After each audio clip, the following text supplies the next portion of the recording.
What's going on, guys? As most of you already know, my name is Chad, and today I kind of wanted to run through my favorite setup for getting a free-for-all MOAB, but I wanted to cover a few things first. I don't know if I already mentioned this, I think I did before, but I'm actually going back to Ohio tomorrow morning, I guess. It depends on when you're watching this, but tomorrow morning would be May 17th, and I'm coming back, I believe, the 21st. I think that's Monday. I'm not 100% sure, so depending on when you're watching this, I may already be back, but that'll be like the 21st. So I wanted to let you guys know where I'm going to go. I'm probably not going to monitor my channel too much, so I need you guys to hold it down for me. I want to make a push for 4,000 subscribers. I actually want to make a push for about 50,000, but you know what, let's take baby steps here. But all the help that you guys can give me, I would appreciate. You know, share my channel with friends, like and favorite the videos, dislike them if you don't like them. Obviously, I want an honest rating, but you know, give the video a rating. That helps, you know, bring a little exposure to my channel. I'm also going to post this video on my other channel, my community channel, which I've been letting, you know, any other commentators post videos on. I really don't have any requirements as far as, you know, how many subs they have. All I ask them is that, you know, they put out high quality videos, HD videos, good sound and all that kind of stuff. So if you guys are interested in something like that too, like I said, I'm going to put this exact video over there as well, just so people kind of know what's going on and why I won't have any videos up on that channel as well. But if you're interested in watching, you know, a bunch of different kinds of commentators or putting up a video yourself, go check out that channel. I'll link it in the description as well. So anyways, enough talking. Let's get on with the setup here. This is my ideal setup for a MOAB. Obviously, it's going to include an overpowered weapon, or what people assume is an overpowered weapon. I mean, that makes sense. If you're going for a MOAB, if you're going to try hard it, you want to give yourself as many advantages as possible. So let's go to the creative class here. I put it in the first class just to make it easy. But what we're going to start out with, obviously, is the MP7. It's probably the most versatile gun in the game. If you don't like SMGs, you know, you could go with the ACR, Extended Mag Silencer, kind of the same setup. But I like the SMG because even without Stalker, you can move at almost full, you know, full speed strafing. I don't know exactly what the percentage is. It's a little bit less, but then with Stalker, you're moving at full speed. So that's why I use the MP7. Plus, it's a laser beam. I mean, what's not to like about it? It kills at 5 bullets at range, you know, 3 close up. It's damn near an assault rifle. So that's what I always go with. Extended Mag Silencer, as you can see. You know, that's self-explanatory. Secondary, I almost always go with the MP9 with extended mags. The reason I don't put a silencer on this is because I actually like having one weapon in free-for-all without a silencer, because if I'm not getting the traffic I need, you know, you can pull out that weapon without the silencer, fire it off a few times, you're going to pop up on the radar, people are going to come at you. You don't ever want to go looking for people in free-for-all if you're trying to get a MOAB, unless you're, you know, trying to get some kind of crazy exciting gameplay where you're sprinting around the entire map. But with free-for-all spawns, you might get one of those games a month, and it's just going to get frustrating. You know, sprinting around the map, you're going to kill someone, they're going to generally spawn behind you and shoot you in the back. So, you guys have seen my MOAB for Dummies videos. If you're going for a MOAB, check those out. You have to stay in one certain part of the map and know the spawns around there. So, but that's why I go with you know, the extended mags over the silencer on the MP9. If you don't necessarily need extended mags. If you want a sight, you could put the red dot on it, but I like extended mags. Gives you, you know, a few more bullets. As far as lethal goes, you know, that's up to you guys. I like to go with a Claymore or a Bouncing Betty. You know, like I said, if I'm really try-harding it, because this is gonna allow you to, you know, kind of counter Assassin Pro, Dead Silence Pro combo at least one time. If someone has that combo on, they're not showing up on your radar, and you can't hear their footsteps, they may run into that. That may save you. So that's the best bet in my opinion. I mean, you could really use anything you want though there. As far as tactical goes, I always use portable radar in free-for-all. You know, say what you want about it, but you're crazy not to use it. It's a free UAV, you know, and most people don't use Assassin, so I would never not use it in free-for-all. Like I said, you're crazy if you don't, but again, personal preference. If you want to make it harder on yourself, that's fine.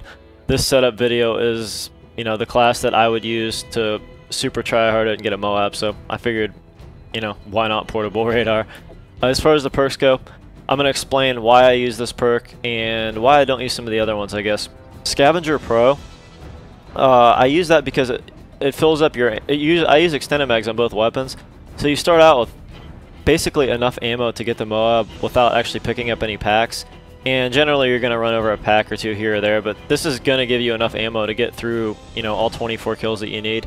So I go with Scavenger Pro. Extreme Conditioning Pro is not really necessary. in free-for-all because you shouldn't be sprinting around the map. Like I said, you should try to hold down a small portion of the map, maybe like an eighth or a quarter of the map, and like I said, know where the spawns are. Blind Eye Pro, you shouldn't need because there shouldn't be any air support that quick in free-for-all. You should be able to get your specialist bonus, you know, before there's any air support, so then you'll have Blind Eye Pro. So that's kind of a waste. Sleight of Hand Pro you could use. Obviously, reloading faster, swapping weapons faster is important. So that's personal preference. I generally don't need it because, like I said, I use the SMG and I have extended mags. So in between kills, I can generally pick a good time to reload without, you know, getting pressed for time or anything like that. So I don't necessarily use Sleight of Hand. And then Recon Pro, you know, if you like what it does, obviously it paints the target on the minimap with bullet damage, you know, is the pro version. Flashes and blast damage is the regular version. That's up to you as well, but again, I would go Scavenger Pro. Perk 2, I've been jumping back and forth, man. I can't really figure out what I want. With the SMG, I generally won't start out with Quick Draw because the SMG's ADS really fast anyways. Blast Shield Pro has its advantages. It's not good as it was in Black Ops, so I don't generally use that. I don't use Hardline at all anymore because if you're going for a MOAB, you're going to get to 24 kills anyways.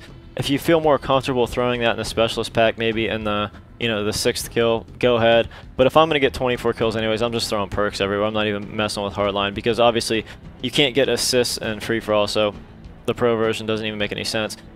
I went back to Assassin Pro because I have been killed a few times by the portable radar, people using that. I see it more and more often. It's just easier to throw on Assassin Pro so you don't pop up on someone else's portable radar or UAV if they're like running Hardline and UAV or something like that and get a couple kills.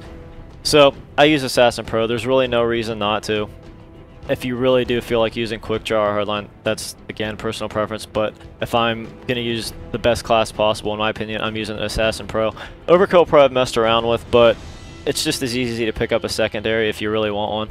So, you know, that's definitely probably 4th behind Blast Shield and, or just ahead of Blast Shield and the red perks. So anyways, I go with Assassin Pro. Perk 3 is Dead Silence all the way. In free-for-all, if you hear footsteps at all, it's obviously an enemy because it's free-for-all. So Dead Silence all the way. You know, you can hear footsteps easier because you're not hearing your own. Plus, there's no fall damage. You can jump off of something and not take fall damage. All that kind of good stuff. So Dead Silence all the way.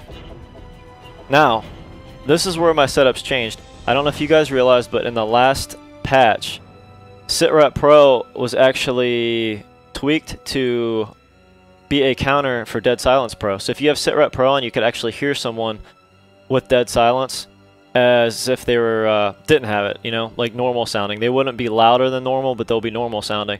So I changed from, you know, Stalker Pro first in the Specialist class. I used to wait until 8 kills to get SitRep Pro because I could hear people fine. I didn't need the louder footsteps, and you couldn't hear people with Dead Silence before. But now that you can, this jumps all the way up to, let's go to the strike package, the first slot in the Specialist pack, because it's that important. If you can counter someone with Dead Silence, that's one more advantage. There's absolutely no way anybody could sneak up on you now. You should be able to hear them if they have Dead Silence. If they don't have Assassin, the portable radar is going to cover them. If they have both, you're still going to hear them because the SitRep's going to counter the Dead Silence. So that moved all the way up to the first spot. Second spot is Stalker Pro.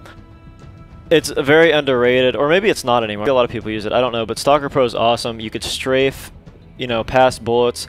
As I said in my last video, or I don't know, it wasn't my last one, but in one of the recent videos, you could actually strafe faster than some people shoot. Like some people that start off on 2 sensitivity, you can actually strafe faster than they can stay on target.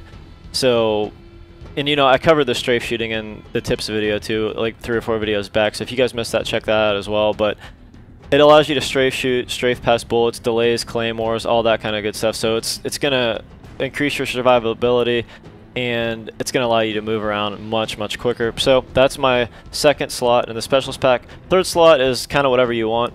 I prefer Steady Aim Pro because it allows you to draw quicker. You don't get caught in sprint as easily. You know, you could use Quick Draw Pro. I don't know. I mean, you could throw essentially anything in there you want because, like I said before, the goal is to get the Specialist bonus, to get the 24 kills. So whatever you're most comfortable with getting that Specialist bonus, go ahead and use. But this is what I personally use. This is what I would recommend you guys trying. As far as Destry goes, if you're going to get a MOAB, you're never going to activate this. I always keep final stand on, but honestly, I can't remember the last time I activated a death streak. You know, 2 months ago. I don't know, playing drop zone or something. I don't. Is there even death streaks in drop zone anymore? I don't think there is, but I don't know. Either way, this doesn't matter. Use whatever the hell you want. If you've died this many times, you're probably not getting a MOAB anyway, so, you know, put on whatever you want. So anyways, guys, that is my free-for-all class. When I get back from Ohio on the 21st, I am going to jump back into doing my MOAB for Dummies videos. I have Interchange and Village left in the vanilla content, which that's another name for, you know, the original maps that shipped with the game. And there's a bunch more maps in the free-for-all rotation that I have to cover, you know, from the DLC. I really don't even know how many there are. I think there's 5 or 6. Maybe somebody could let me know on that. But I will get those done as well when I get back. So anyways, guys, I hope you enjoyed the video. It went a little longer than I expected, but there's some good information in here if you guys made it this far. Anyways, I will catch y'all later, guys. Peace.